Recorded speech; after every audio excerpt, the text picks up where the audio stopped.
Hi, welcome to the course Power Electronics of Module 3. This is the third class of the Module 3. In today's class, we will be starting with respect to a single phase dual converters.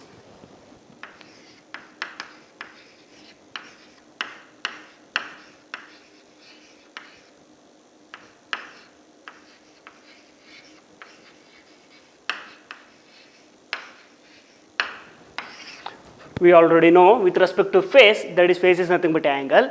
With respect to a phase, we are dividing your circuit into two different types, that is one will be the single phase and the another one will be the three phase. With respect to your syllabus, you will be limiting with respect to only single phase. You are not learning with respect to the three phase here.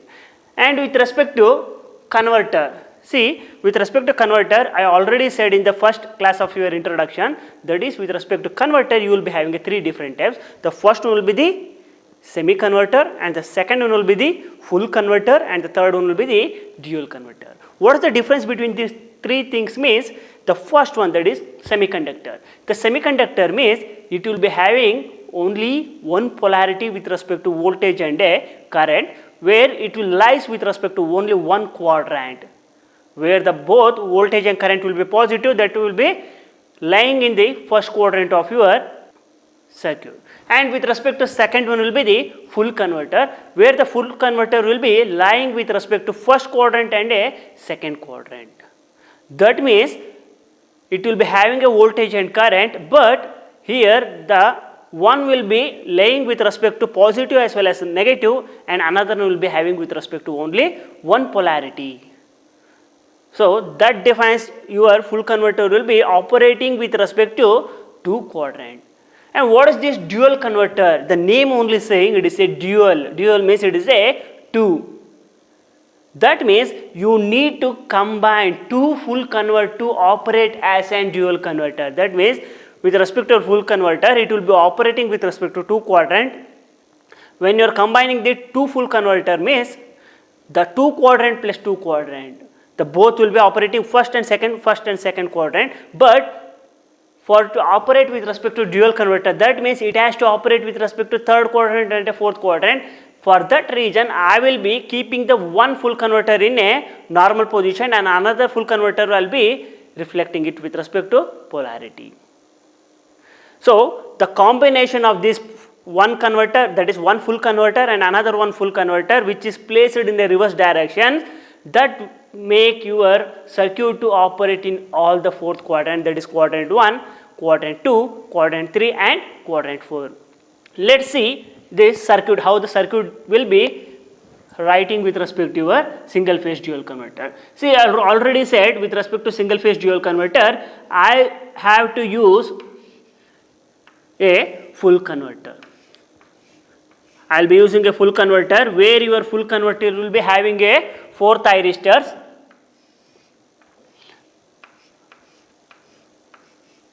This will be this will complete the one full converter. I will represent it as T1, and it will be the T2, and it will be the T3, and it will be the T4. Across this, I will be connecting a supply voltage. This will be the supply voltage, that is A to B. Here it will be plus and it will be minus. The supply voltage what we are giving with respect to here, I will be calling it as an Vs, that is Vm into sin omega t. Again, I will be representing it as an converter 1. This will be the one full converter. I will name it as an converter 1, where in this, for this circuit, I will be combining the both circuit.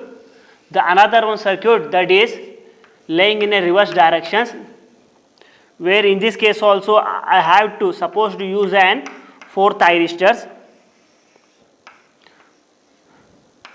So this will be the circuit for your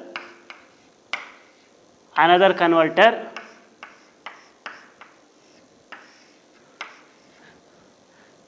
Here I will be taking it as an thyristor 1 dash, and it will be the T2 dash, and it will be the T3 dash, and it will be the T4 dash.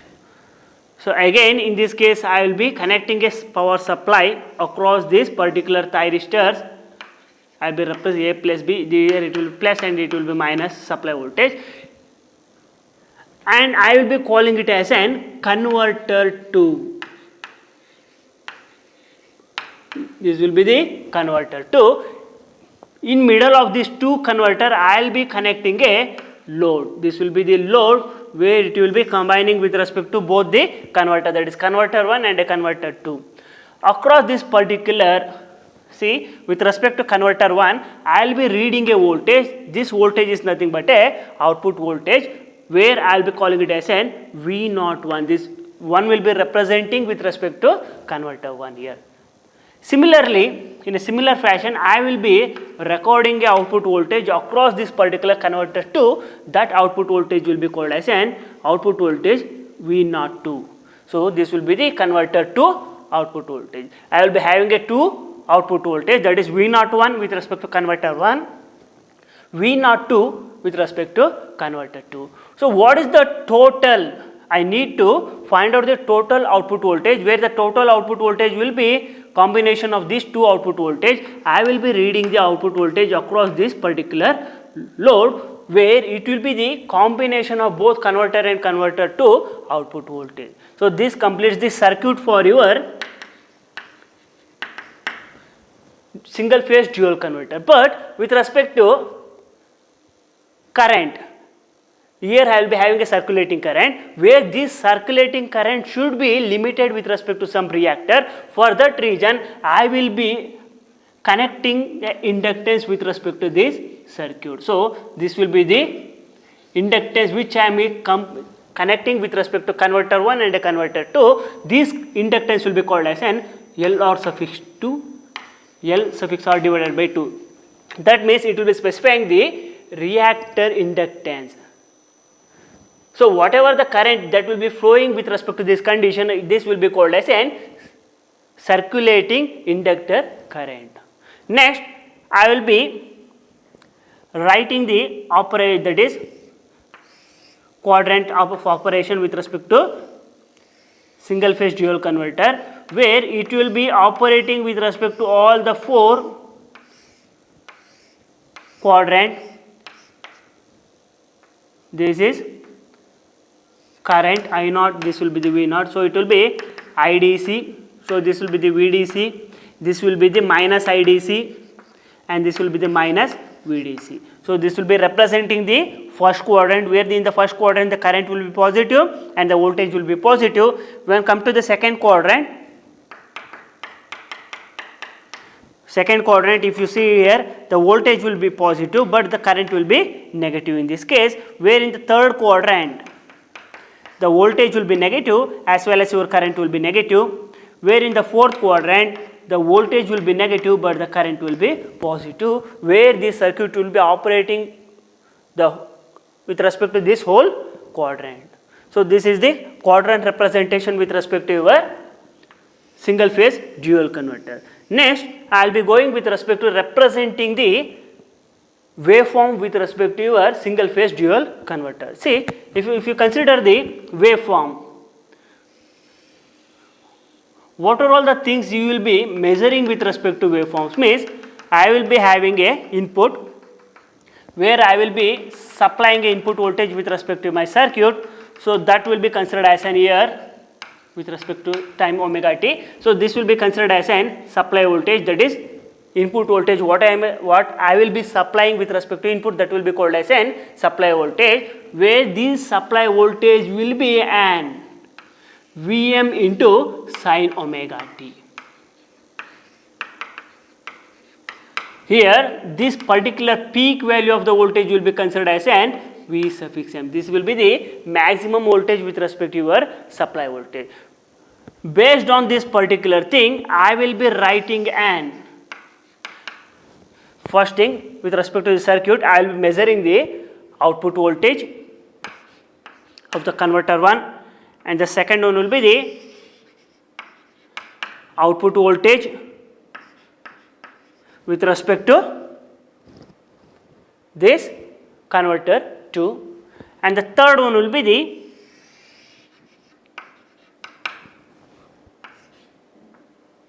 VR. This will be considered as an VR. VR is nothing but a voltage with respect to combination of these both V01 and a V02. That is also called as an reactive output voltage in this case, where the reactive output voltage is nothing but it is the summation of the V01 plus V02. That is converter output voltage plus the converter output voltage of 2. So first I will be going with respect to this condition, that is finding out what is the output voltage flowing across this converter 1 here. I already said that is here the current will be flowing, that current will be called as an circulating current, where it is limited with respect to an reactance. Based on these particular conditions, I can write this particular average output voltage that will be flowing across your this condition. The average output voltage will be considered as an 2 Vm divided by pi into cos alpha 1 here. So why I am writing the cos alpha means I will be having something here where it will be firing with respect to some angle. This will be considered as a firing angle. So this will be the 0 and it will be the alpha and it will be the pi value. Similarly, I will be having another firing angle with respect to these conditions, where I will be representing it as a pi plus alpha, where it will be 2 pi. So based on these conditions, the first one will be with respect to first converter, I will be writing it as an alpha 1, where it will be the firing angle. With respect to this condition, where the thyristor T1 and T2 will be with respect to your forward bias, and your T4 and T3 will be in a reverse bias with respect to positive off cycle. In these conditions, what happens? You will be having a voltage across this condition as 2 Vm divided by pi into cos alpha. Similarly, with respect to these conditions, I can write the another converter equation, that is VDC2 will be equal to 2 times of the maximum voltage divided by pi into cos alpha 2. The first one I will be representing it as an alpha 1 and the second one will be representing it as an alpha 2, because based on the converter, that is converter 1 and a converter 2 here. Where with respect to have a definition, that is this condition, in these conditions I said that is the converter 1 will be act as an rectifier. This will be act like a rectifier and the converter 2 will be act like a inverter. See, rectifier and inverter, whatever the input with respect to rectifier, I will take it as one thing, and the inverter, it is inversion of this particular thing. So what happens here, I will write this, I will equate this particular condition as VDC1 will be equal to minus of VDC2, because the VDC1 will be considered as a rectifier here and this VDC2 will be considered as an inverter. For that reason, I will be representing the negative sign here. Based on these conditions, where I will be equating these two conditions, where 2 Vm divided by pi will be cancelled, I will be having a remaining thing, that is cos alpha 1 will be equal to minus cos alpha 2. Where I can rewrite this condition, that is cos alpha 2 will be equal to minus of cos pi minus, cos alpha 1, it will be cos alpha 1, where this can condition, that is if I am remove this negative value, I can rewrite this as cos of pi minus alpha 1. So the cos term will be cancelled here, it will give alpha 2 will be equal to pi minus alpha 1. So this is the new value with respect to relating your particular alpha 2 value with respect to the alpha 1 value. So similarly with respect to these conditions, when you see the output voltage with respect to these conditions, what happens here? When you see these conditions, see, if I am rewriting this signal, I will get a result like this. With respect to V01. But in this case, what happens? In this case, from 0 to alpha, your T3 and T4 will be connecting with respect to reverse direction, sorry, with respect to forward direction. Here the T3 and T4 will be in a forward direction and the T1 and T2 will be in a reverse direction. Based on that, whatever the input signal, it will be flipped with respect to the negative value. So you will get the result with respect to negative value like this. And again from alpha to pi, when you consider the alpha to pi, alpha will be considered as an firing angle with respect to this condition. Once it fired with respect to the alpha value, your T1 and T2 will move to the forward bias and the T3 and T4 will be moving with respect to the negative bias. That means the T1 and T2 will be in a forward bias and T3 and T4 will be working with respect to a reverse bias condition. Based on this, I will get the output voltage, that is from alpha to pi, whatever the input signal, it will be retained. In this condition, it will be retained.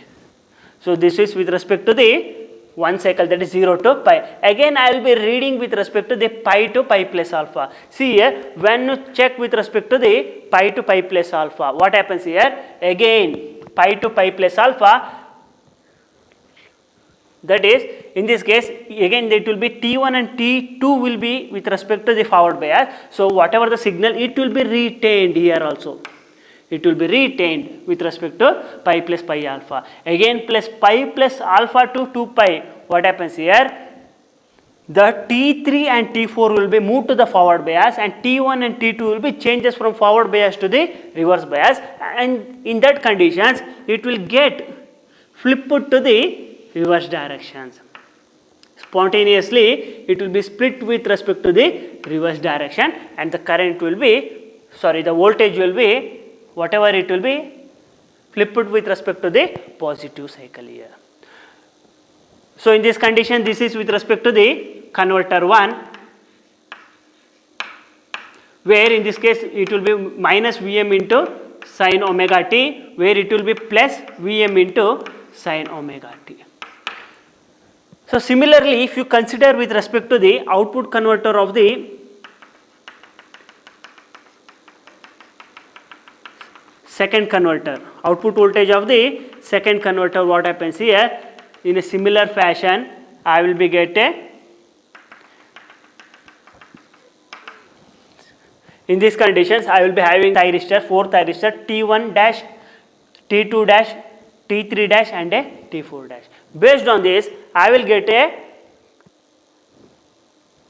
output voltage with respect to the input voltage. See here, the T1 and T2, in these conditions I will be taking T1 and T2 as a one combination and T3 dash and T4 dash will be the another combination.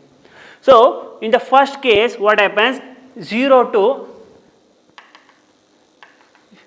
here the firing angle will be changes with respect to these conditions. See, from here to here, whatever the signal, it will be retained again with respect to this particular value, that is pi minus alpha with respect to this condition, it will get changes.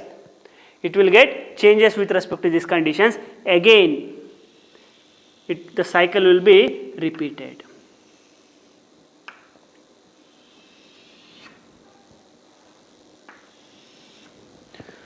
So this gives the output voltage with respect to the converter 2. In this case, what happens? This will be recorded with respect to the converter 2 here, where it will be a minus Vm sin omega t and this will be the plus Vm sin omega t.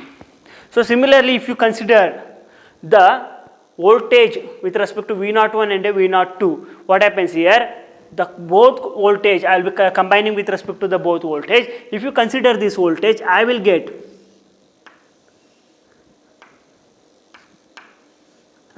the output voltage as like this.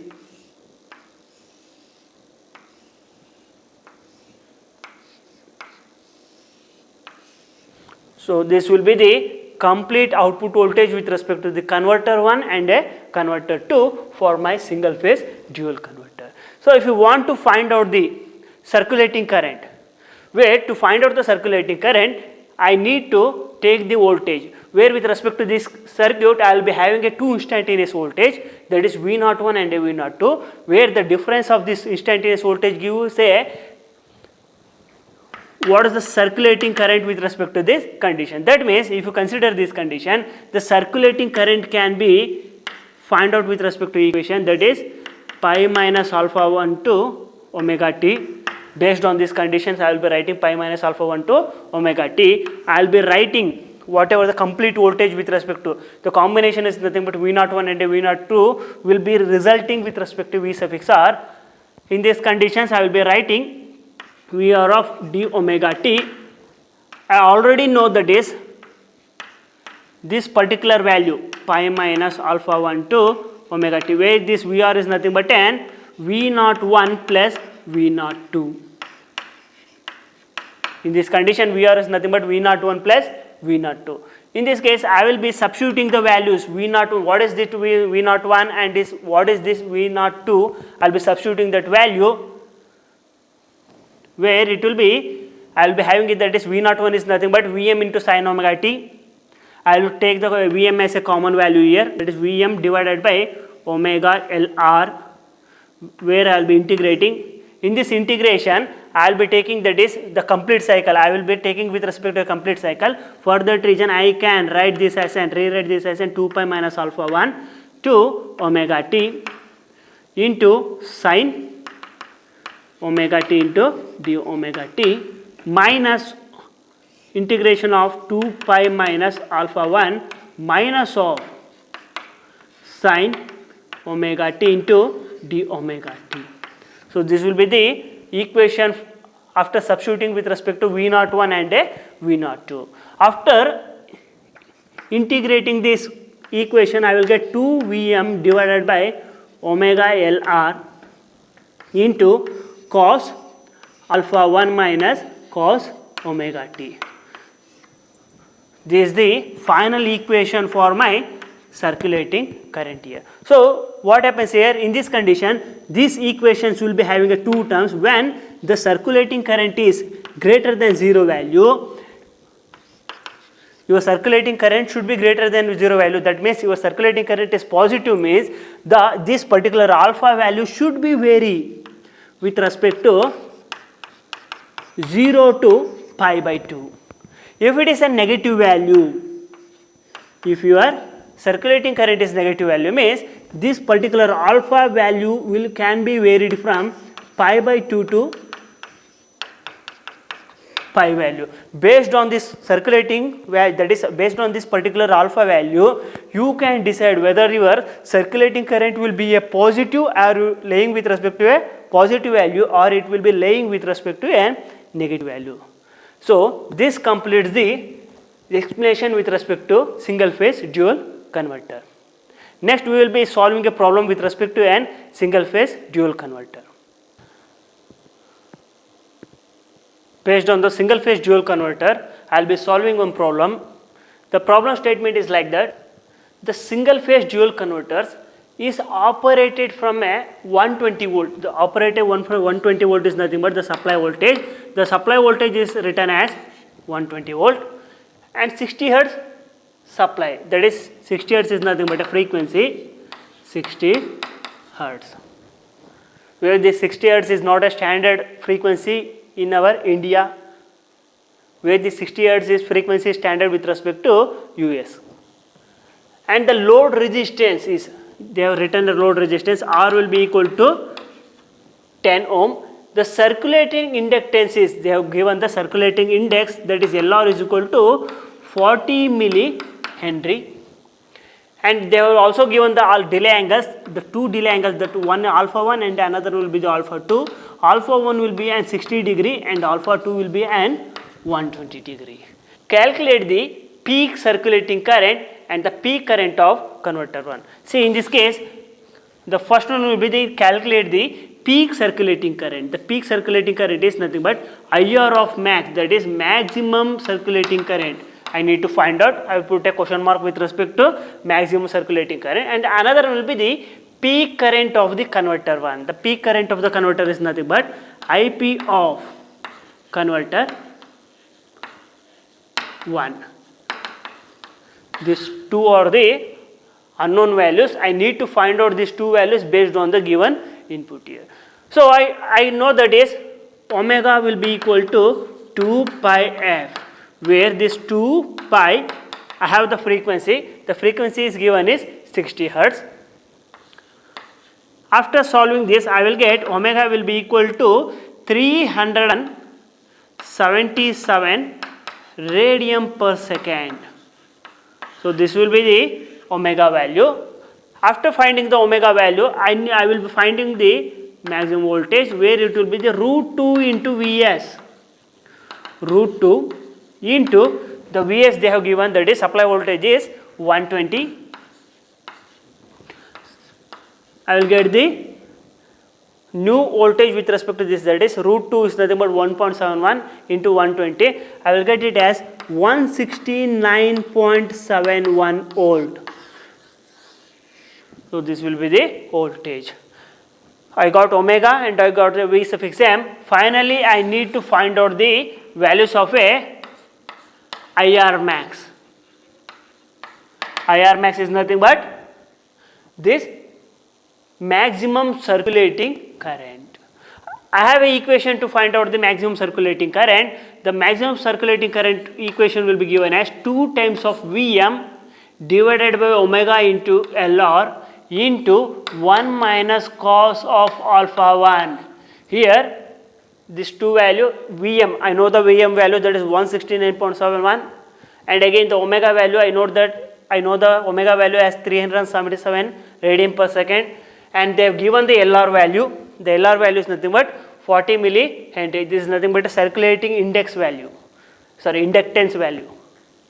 And 1 minus cos alpha 1 is nothing but a 60 degree. So after substituting all this value, that is 2 into Vm is nothing but 169.7 divided by 377 into 40 milli times of 1 minus cos 60 degree.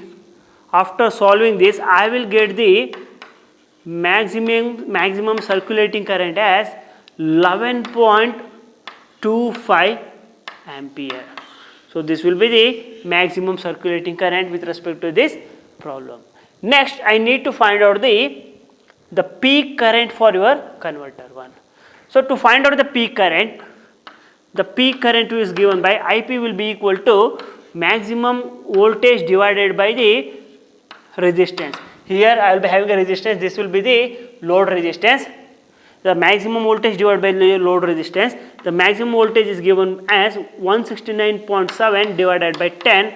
So I got a peak voltage as 6.97 ampere. This will be the peak voltage, but with respect to your circuit, this is not the peak current of the converter 1. So if you want to find out the peak current of the converter 1,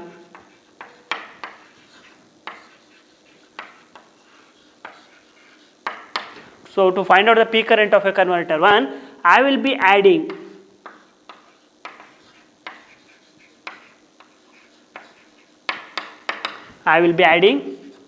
peak current plus circulating current, that is maximum circulating current of your circuit. So that will be the 16.97 will be the peak current of this circuit plus circulating current is 11.25. So the combination of these two will be the 28.22 ampere. So this will be the peak current of your circuit with respect to converter 1. So this completes the problem. Next one will be the single phase semi converter.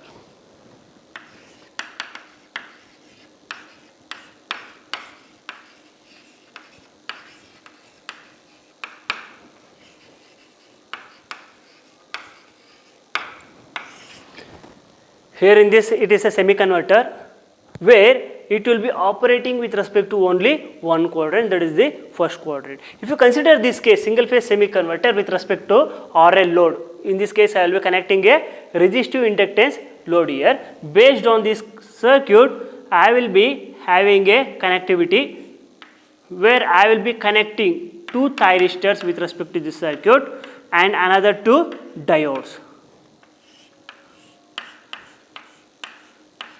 This will be the thyristor 1 and it will be the thyristor 2, and I will be connecting another two diodes across this, where it will be a diode D1 and it will be an D2.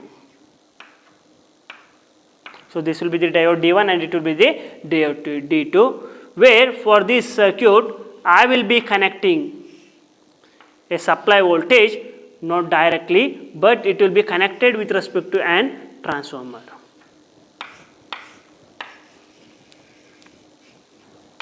Plus to minus, and it will be the supply voltage.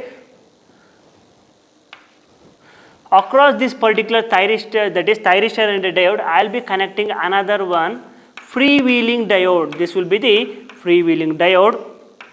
So it will be represented as DM, where whatever the current it will be flowing, I will be calling it as an ID1, and the current flowing across this diode will be called as an ID2, and the current flowing across this thyristors will be called as an IT1, and the current flowing across this will be called as an IT2. Similar fashion, the current flowing across this freewheeling diode will be called as an I suffix DM, where for this circuit I will be connecting an RL load.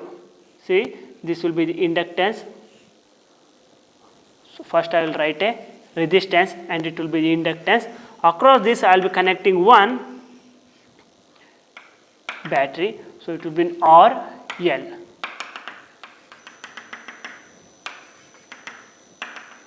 This will be the load.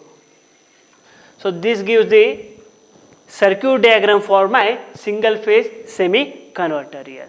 So I will be recording the output voltage across this particular thing, that is across this load I will be measuring the output voltage if it is the circuit. Similarly, if you want to find out the operating quadrant, means in this condition I will take it as an I0 and it will be the V0, where the VDC will be n positive and the current IDC will be n positive. This represents the operating quadrant with respect to single phase semiconductor with respect to RL load.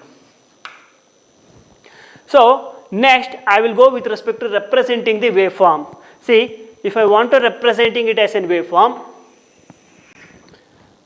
I will be having this is my waveform. See, in this case I will go with representing with respect to supply voltage, where the supply voltage will be like this. The maximum voltage will become here also measured as an V suffix m, where this will be the Vm into sin omega t. This represents the supply voltage. Similarly, if you want to find out the output voltage, how you are going to represent the output voltage means in these conditions. See here, I will be having a two thyristors, that is T1 and T2, and I will be having a diode, that is D1 and D2. If you consider with respect to the positive, I will in the first condition the T1 and diode D2 will be operating with respect to pairing, and again the thyristor T2 and D1 will be operating. What happens here? I will go with respect to representing with respect to firing angle. Say I will represent it as a 0 and it will be the pi. Sorry, it will be an alpha and it will be a pi.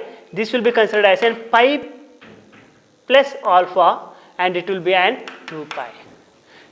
See, if you consider this case, what happens here? I will be having a output voltage. I will be measuring the output voltage across these conditions, where with respect to 0 to alpha, your thyristor T1 will be not conductive with respect to 0 to alpha, because it is not fired with respect to forward bias. Where your T1 will be fired with respect to forward bias when it meets the angle alpha. At that particular condition, your output voltage will start conducting with respect to firing angle. So I will retain the signal with respect to these conditions. Similarly, this will be the pi. Similarly, with respect to next cycle, if you consider the next cycle, that is pi plus alpha, here also in this condition the T1 will be in a reverse bias, the T2 will be in a forward bias, where it will be conducting with respect to an reverse direction. So whatever the signal, it will get flipped with respect to the next condition.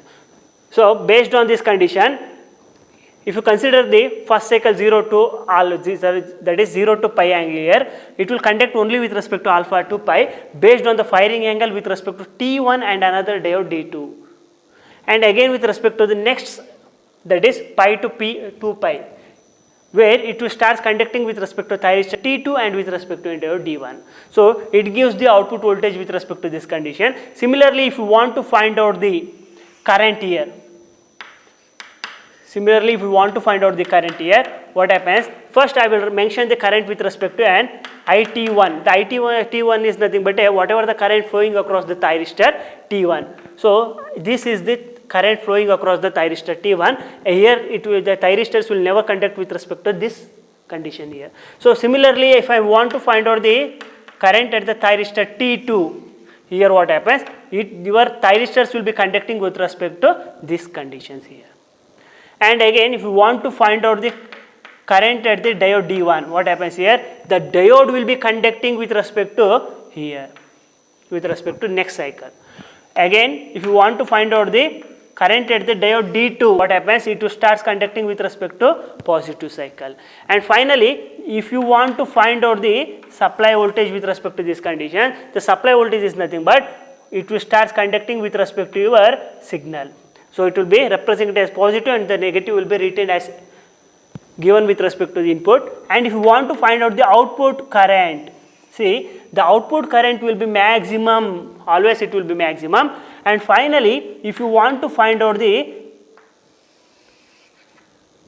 this is nothing but an, if you want to find out with respect to the current, this current is nothing but an freewheeling diode. If you want to find out the freewheeling diode means,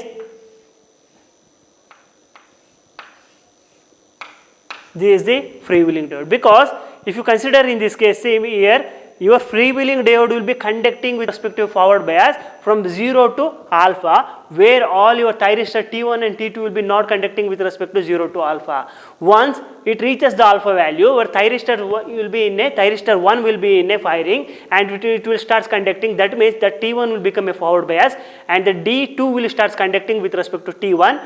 Based on this condition, the freewheeling diode will move to the reverse bias. That means the current across the freewheeling diode will be minimum. So it will get turn off with respect to alpha to pi here. Again, with respect to the next conditions, when it reaches the pi to pi plus alpha, again in this condition, the T1 and T2 will be not conducting with respect to the pi to pi plus alpha. In this condition, the freewheeling diode will be in a forward bias. At that particular point, the current across the freewheeling diode will be a maximum, so it will start conducting. Once it reaches the pi plus alpha, in that particular condition, the firing angle will start with respect to thyristor T2. That means the T2 will be an forward bias. Based on that, the diode D1 will start conducting based on your T2. So in this condition, the diode across the freewheeling diode will be moved to the reverse bias, so the current will be minimum. Again the cycle will be conducting here. The cycle will be repeated with respect to 0 to 2 pi in a n number of times here. Next, if I want to write the equation with respect to this circuit, means the VDC is nothing but a average output voltage. If you want to find out the average output voltage, I will writing it as a 2 divided by 2 pi, where it will be integrating with respect to alpha to pi. I will be represented as an alpha to pi, and the supply voltage is written as Vm into sin omega t into d omega t. So 2 Vm divided by 2 pi. After integrating the sin omega t, I will get minus cos omega t, where I need to apply the limit alpha to pi. Based on that, I will get the average output voltage as Vm divided by pi into 1 plus cos alpha. So this is the equation with respect to the average output voltage, where this average output voltage can be varied from 2 Vm divided by pi to 0 value. When means when you are varying the alpha value from 0 to pi here. If you are varying the alpha value from 0 to pi, your output voltage with respect to this condition will also varying from 0 to 2 Vm divided by pi here. So what is the maximum output voltage, average output voltage means I will be representing the maximum output voltage with respect to VDM. So it will be 2 Vm divided by and pi.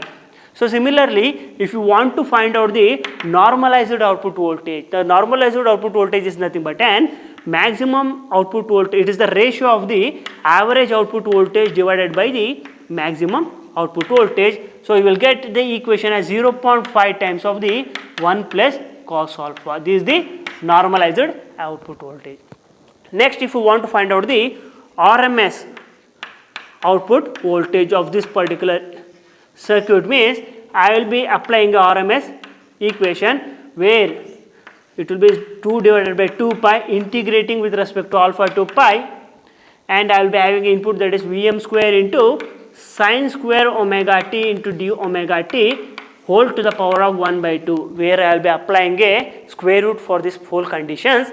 I will get Vm square divided by 2 pi integration of alpha to pi. This sin square is nothing but 1 minus cos 2 theta divided by 2. Based on that, I will be writing 1 minus cos 2 omega t into d omega whole to the power of 1 by 2. After solving all this, I will get RMS output voltage as Vm divided by root 2 into 1 divided by pi into pi minus alpha plus sin 2 alpha divided by 2. So this will be the whole to the power of 1 by 2. So this is the equation with respect to the RMS output voltage here. So this completes the single phase semi converter RL load. And also the chapter 1 of your model 3 will be completed. That is, control rectifier is completed. In the next classes onwards, I will be explaining with respect to an AC voltages. Thank you.